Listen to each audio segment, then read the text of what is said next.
Bismillahirrahmanirrahim. Perkenalkan, saya Fitri Kurniasih dari kelas 7A2. Baik, di sini saya akan menjelaskan mengenai mekanisme pendengaran pada manusia. Kali ini saya akan menjelaskan struktur dan fungsi telinga manusia. Telinga dibagi menjadi 3 bagian, yaitu telinga luar, telinga tengah, dan telinga dalam. Telinga luar terdiri dari daun telinga dan saluran telinga. Daun telinga berfungsi untuk mengumpulkan gelombang suara ke saluran telinga.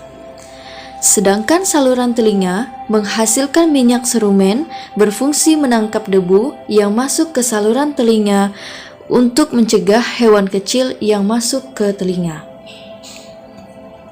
Telinga tengah terdiri dari gendang telinga, tulang martil, tulang landasan, dan tulang sangurdi.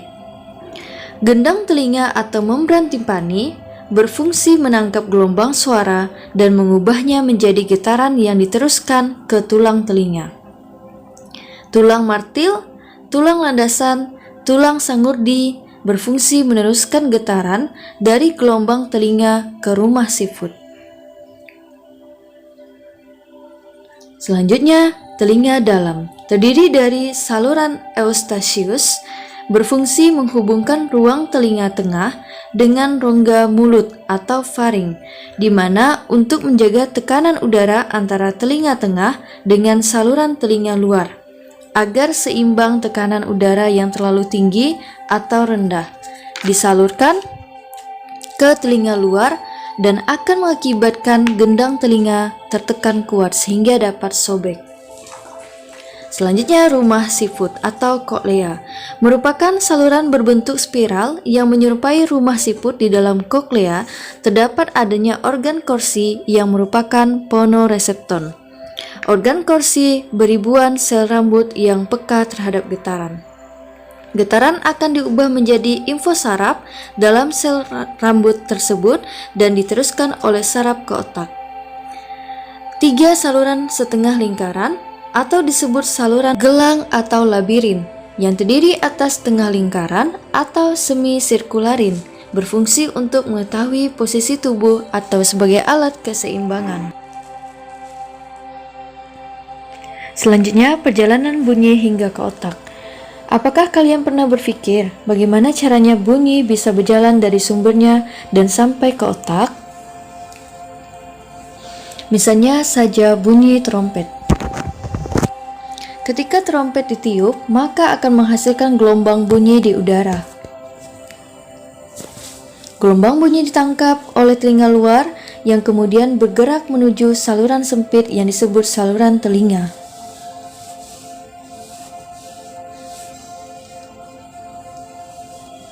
Gelombang bunyi kemudian mencapai gendang telinga, yang merupakan selaput berukuran setengah dari uang koin. Gelombang bunyi ini membuat gendang telinga bergetar.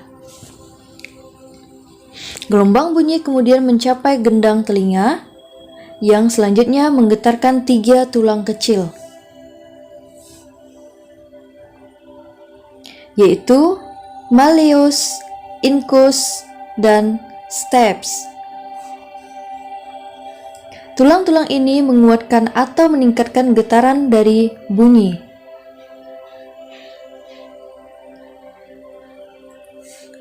Yang kemudian meneruskannya ke koklea. Koklea berbentuk seperti siput dan memiliki ukuran sebesar kacang tanah sehingga sering disebut sebagai rumah siput. Koklea berisi cairan dan getaran dari bunyi membuatnya menjadi beriak dan menciptakan gelombang. Struktur berbentuk seperti rambut yang disebut stereocilia berdiri di atas sel rambut yang ada di dalam telinga, yang kemudian bergabung menjadi satu membentuk seikat sel rambut di dalam koklea. Gelombang yang tadi menggerakkan sel-sel rambut. Ikatan rambut di puncak sel rambut mengubah gerakan ini menjadi sinyal listrik Selama seikat rambut ini bergerak, ion-ion bermuatan listrik bergerak menuju sel rambut dan menyebabkan munculnya senyawa kimia di dasar sel-sel rambut. Senyawa kimia tersebut mengikat sel saraf auditoris dan menghasilkan sinyal listrik. Sinyal tersebut bergerak sepanjang sel saraf auditoris menuju ke otak. Sel rambut yang berbeda akan merespon frekuensi bunyi yang berbeda pula. Sel-sel rambut di bagian bawah koklea mendeteksi bunyi dengan nada yang lebih tinggi.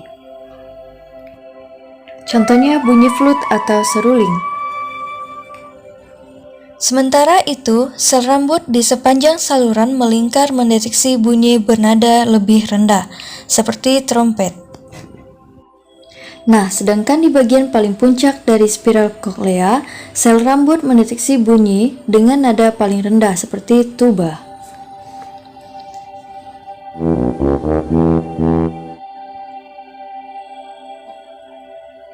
Selanjutnya, sel saraf auditoris membawa sinyal listrik ke otak dan menafsirkan pesan sebagai bunyi yang bisa kita mengerti dan dinikmati.